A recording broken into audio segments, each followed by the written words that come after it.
This week on Did Y'all See, we're talking about people coming for Tyshawn Lee's mother for buying a new car, Vivica and 50 Cent going back and forth on social media, and Toya giving Memphitz 8 hall passes a year. All this and more on Did Y'all See. So, did y'all see Miss Vivica Fox was on Watch What Happens Live, which is notoriously messy, and her appearance was no different. So Andy set her up. He was like, you know, your boyfriend, your ex-boyfriend, your ex-boo, said that Empire ratings... Love of your life. Okay? No, seriously. Okay. So Andy said that 50 Cent said that the Empire ratings have plummeted because of all the gay stuff.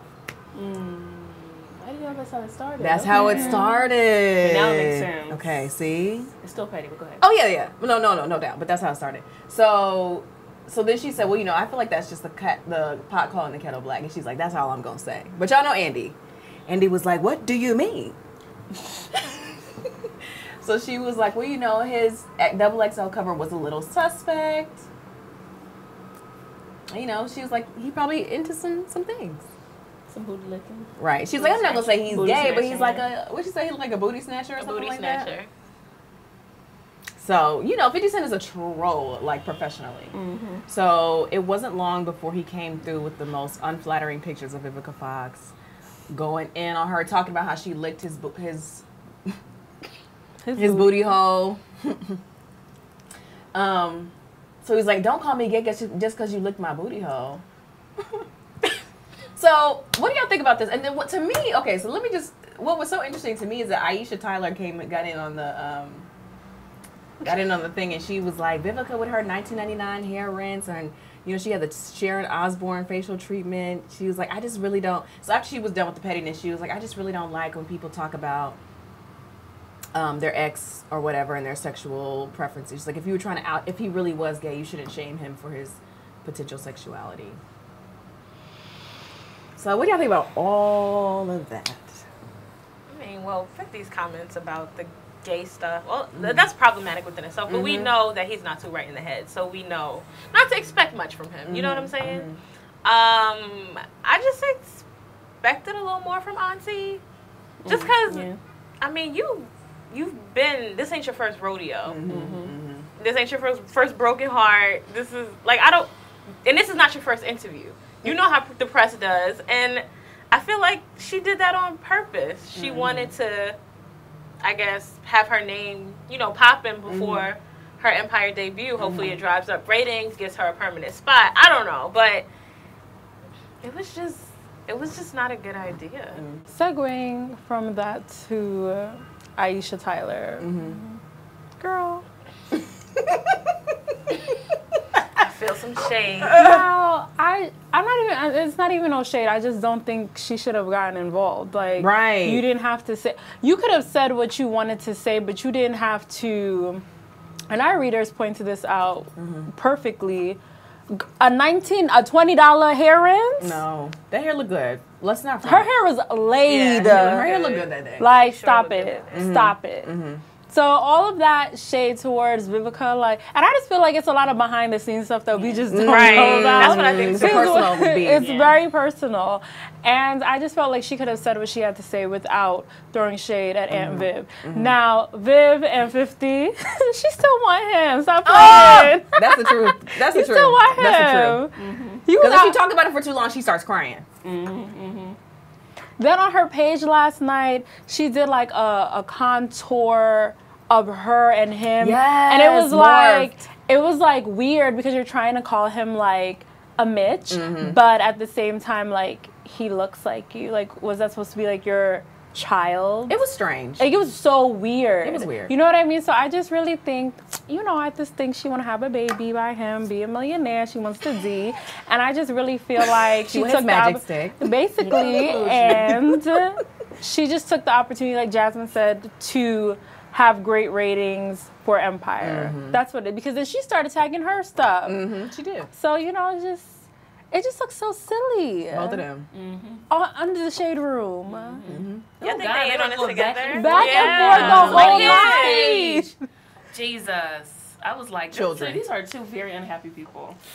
I That was the conclusion I came to. Really? I think so too. I think they were both very unhappy people. I think anybody like 50 Cent who has all this time to spend creating these like memes and finding these videos, and like he's gone. It's been days now, and he's still in here like watch Vivica old bitter ass on Empire. I was like, damn. But I mean, think about how long he's been going at Diddy. Right, he right, exactly. And Rick Ross and all of them just bring it up. He's just a bored person whose music career didn't pan out the way it was supposed to, and whose relationships, you know, with his child didn't pan out the way it was supposed to, and who's not dating anybody himself. And so I just feel like he just spends his time being a troll. And then Viv, I feel like she's not a happy person because, like you said, every time somebody asks her about her past love life, she's talking about 50. Even though before he was like acting like she was some old crazy biddy who used him for a come up. And it's just like he makes it seem like they went in and out. Right. And so I really do think that her feelings are really strong, still strong for him. I think she really did love him, and she's very hurt right now. And then not having, you know, I don't want to say children, but not having that what she said that she wanted in the past. Right. And then her career is not really like super hot or anything like that. It's just like they just both seem like two unhappy people. For y'all have the time to both get on the Shade Room, and she went on Baller Alert too, and was commenting on their stuff. To be able to do that, and then talking about you're not gonna steal my joy, I was like, you ain't got girl, no joy. He done took it already. You back in the fourth in the Shade Room. They're both a mess, and I just feel like, I mean, she didn't have to do that. I mean, I don't like him, and I feel like he has, in a way, he's been trying to play her for too long, and I get that. You know, when you tell someone, when you're open about, and that's the problem when you tell people your business, tell them who you love and why you love them and what they did to you, whatever. You know, I feel like he was always trying to play her for too long, and just instead of being like, you know, we had our time together, it was what it was. But he's an immature person. That's what happens when you mess with childlike people, childish people. But at the same token, you know, she didn't have to like go and just like immediately insinuate like, oh, and not just like, well, I'm just gonna say that's the popcorn killer. He's a booty snatcher, like like damn, it went so left. Even Andy was like, I know a thing or two about booty snatchers, but that was trifling. Like, girl, I was just like, come on, Viv. Y'all think they in on this together? Oh. Are they what? You know what? It just clicked for me. I just had an epiphany when he was like, "Watch Vivica's old bitter ass, blah blah blah." Because they've been getting along. But that wasn't the right episode. But think about how long they've been getting along. She did. They made up in 2009. That's true, Jasmine. They in this. I'm not far behind you because they are cut from the same. They cloth. are, They and I can see them getting a kick. Girl, I can see them on the phone right now, like you did too much with that, but no, seriously, that's so true. Girl. You don't flip the game.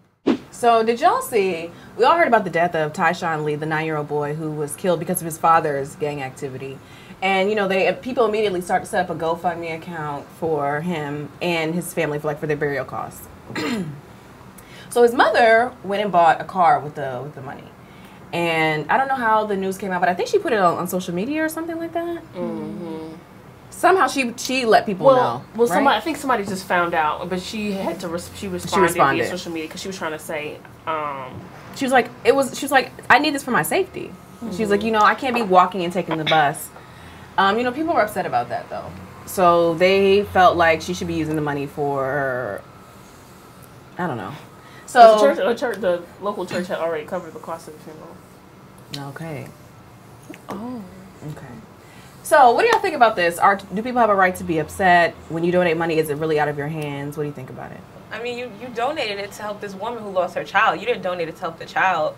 Really, I mean, he's gone. You know, you wanted to help with burial costs. The church covered it, so that's out of the way. Do you want her to give it back to charity, or do you want her to try to help better her situation? Because if somebody gunned her baby down in the street, I'm sure they wouldn't think twice about shooting her down. I don't know. I just don't understand why people are all up in this woman's pockets. Like, and I feel like the people who are protesting the loudest didn't even contribute. Right. So just mind your business. Yeah. That's the moral of the story. Mind your business. Yeah. I think the issue with people like always being in people's pocketbooks is because, especially black people, I think it's really based on like them giving money to church or charities and then like not seeing it, like not seeing the building, never seeing the building with certain church funds or whatever. So I think people link that like, oh, if I'm giving you money as you're mourning, then I don't know. I think they think like, oh, she's going to set up a charity or something like that and not spend it on herself. And I think that's where people, like you said, people think that, you know, the money is only going to be used for a certain issue or certain, you know, it's going to be used to help better gun violence in Chicago rather than herself. So I think that's really where it boils down to. She didn't make this GoFundMe. A friend did. She didn't ask nobody for money. She did ask people to support the GoFundMe, but she's not the one who created it. And at the end of the day, if the church decided to cover the funeral, then they decided to cover the funeral. Then there you go. Like you said, she has what, $17,000 now to do. What do people expect?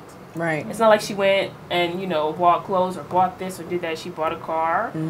We don't know if it was a brand new car or whatever. It doesn't matter. She bought a car and she had a pretty good damn excuse as to why she needed the car. And at the end of the day, I think it all goes back to, which Shireen pointed out, like, the reality that people always want to tell you how you should be mourning. And, you know, at the end of the day, we don't know how we will react and how we will use our money and use our minds and use our time when we are mourning the loss of people that we love, especially a child. And not too many people know what that's like. And for her to be so young too, she's not going to operate in the same way that, say, a 45 or 50-year-old mother who lost a child would. She's still got to go to work like everybody else. She's still got to do things, and her first thought is, well, I'm not trying to walk back out in the street, so I'm going to go get a car with this money. So, you know, to me, I feel like she's in her right to do that. And if people, and like I wrote something about homeless people and the concept of like you getting mad when you give them money and they do whatever with it that doesn't feel like what you thought they were going to do. If you're going to give something out of the kindness of your heart, just give that. That's right. And whatever happens to that money is whatever happens to that money. If you bless someone else, you will be blessed. That's right. Down the line. So that's all that matters. If you give it to them and they decide they want to wipe their ass with it, that's on them. Like, okay, you know, whatever. What's out of your hands, out of your hands. That's right. And she needed that money.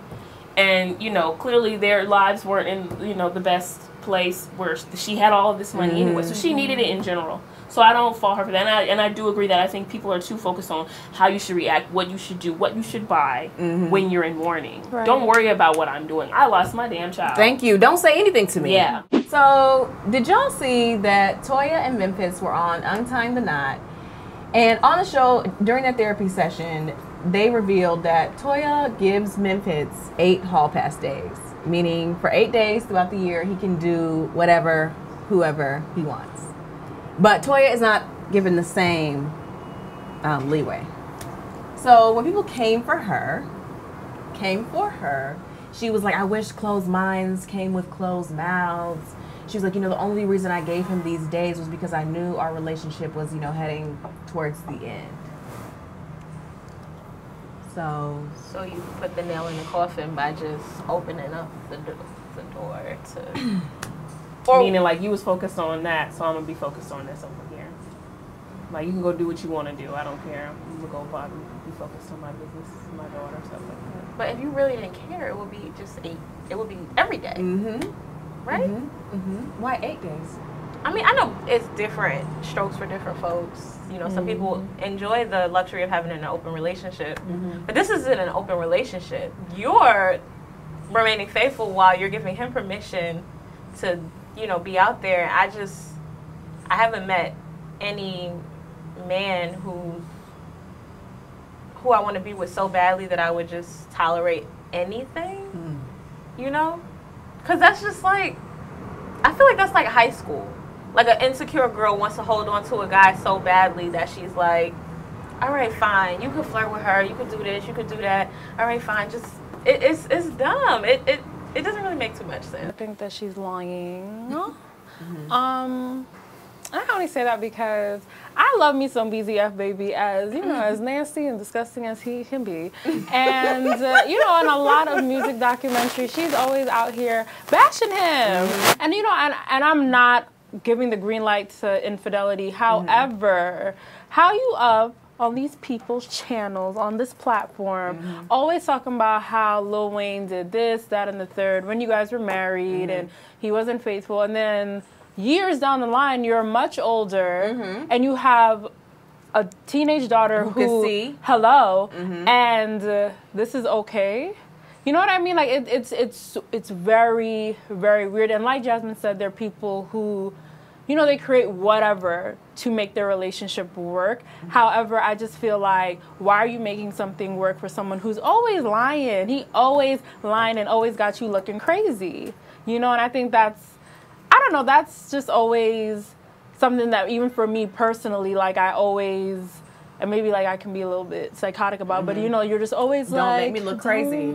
Don't make me look crazy. Look stupid. Okay, Girl, don't do it. Don't do it. You know. So, you know, so it's just always. You know, because so it's just like. There's no excuse for 8 hall passes. I don't think 1 hall pass really makes sense. Like it's high school. You trying to be out here, just go be out here. Right. Be out here together Right. on our own. Right. But I think with this whole thing, I was like, she might as well just stay with Lil Wayne then. Right. That's how I felt about it. She might as well, because he had more to offer her. They either had a child together, you know, whatever. And I think at that time in her life, she was at home and with the daughter, and she wanted to stick by her, you know, her family or whatever, and she felt like his lifestyle was too much.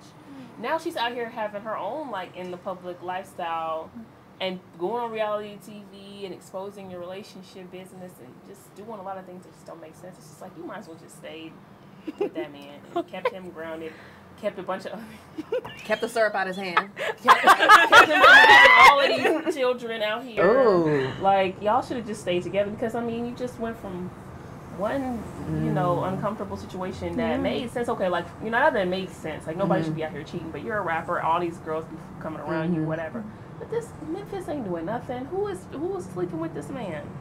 She just went from one bad situation to another, and it's just like loss, taking that loss, over and over. She just downgrade. And then you give a hall passes because you're like, I knew our relationship was like on the way out, and you're like, because guess what? I'm focused on my business. I'm like, that's still nothing to be. This ain't nothing to be proud of. Like, I let him go because I didn't need. Well, he's telling you can't do the same with his. There's nothing to be proud of about any of this. Like, no to all of it. No to Memphitz. Like, he needs to go do some, like, personal healing. They don't need to be on no show together trying to work on this marriage or anything until, like, he works on himself. That's exactly what I was going to say. Sorry. Girl, that's exactly what I was going to say. I'm like, 8 hall passes, about 8 therapy sessions. Right. Every time we see him, he talks different. He acts different. Memphitz is not well. Clearly. But he can get 8 hall passes? Girl. His mind is not right. Why we keep like bypassing that situation? Yeah. You held up a man at the car wash, remember? Right. You beat up your ex-girlfriend and lied about it for years, remember? You're not good. Yeah. But you want to sleep with 8 different women every year. So did y'all see this petty Patty who posted a picture of her personalized checks on Facebook, and the Shade Room grabbed it, and then we saw it. So basically this woman wanted to send a strong, clear message to her fiance's baby mama, ex-wife, baby mama. We don't know. Girl, she just called it a baby mama. But you know, people try to do that to be disrespectful. He could have been married to this other woman. Okay. We don't know. Right. So she wants her husband to send their child support checks on this personal check to let this woman know that there is no way they're ever getting back together, Taylor Swift.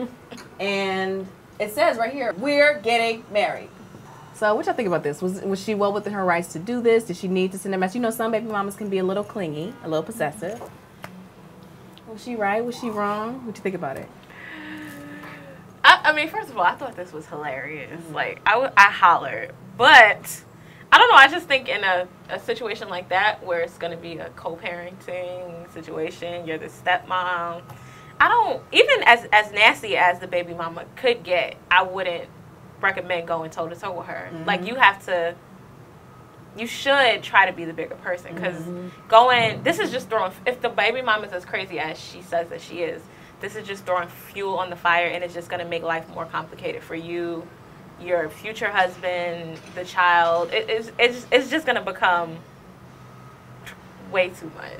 So I feel like anybody in a situation like that, like, as much as you might want to pop off, just be the bigger person. Like, you come out on top of the end. I'm just worried about, like, the precedent she's setting for her stepchildren. You know what I mean? That's the only thing. Like it's, you know, because children can perceive these kind of things, and I just or see the check laying around, basically. So I don't know, like it like it's funny in theory, but then when you like think about real life and blended families, it's it's very messy and like. And most time kids are gonna ride with their mama. Hello. So you got a uphill battle already coming in as a stepmom. And you're gonna pull something like that. Girl, giving their mama another reason to be dogging you in front of them. I'm like, if she's really that crazy, I'm like, is this how you want to? Is this what Hell you no. want to do? I'm like, you see how these Snap episodes become? People don't ever expect you to run up and then get done. So I wouldn't mess with her like that. I really wouldn't. And you never know how people are gonna flip stuff, like you said. Not only could this impact, you know, I mean, she might be one of the people that don't care about a relationship with her stepchildren, but at the same token, if she does, like that can make things complicated. And then the mom could be trying to find a reason not to bring them around and all kind of stuff. It could get really messy just because you want to be super petty. And like, you don't have to. If you're really not going nowhere, you don't have to prove that to her. That's you'll be there. You'll consistently be there, and Alan will consistently shut her down. Right. You don't need to, and that's the thing. Women need to stop, like, verbally sparring with their men's ex. Now, if she does something to you, that's one thing. But it's up to Alan to be the one to be like, you need to chill out. Right. Girl. I'll take care of my kids. I have nothing but love for you and my kids, but I love this woman and she's going to be in my life, so you need to chill. Yeah. You really need to chill. Yeah. Because otherwise, I mean, then you turn into stuff like this where it's like, look, boo-boo, look, guess who's getting married now? Like, that's so childish. That's so childish. If y'all going to really get married, you haven't got married yet. Right. Hello. You're really going to get married and you're really going to be together. You don't have to prove nothing. She'll know. She'll find out. And then your life, she'll have to move on. Right. No need for all of But this. I'm like, to start this early in the game. Hello.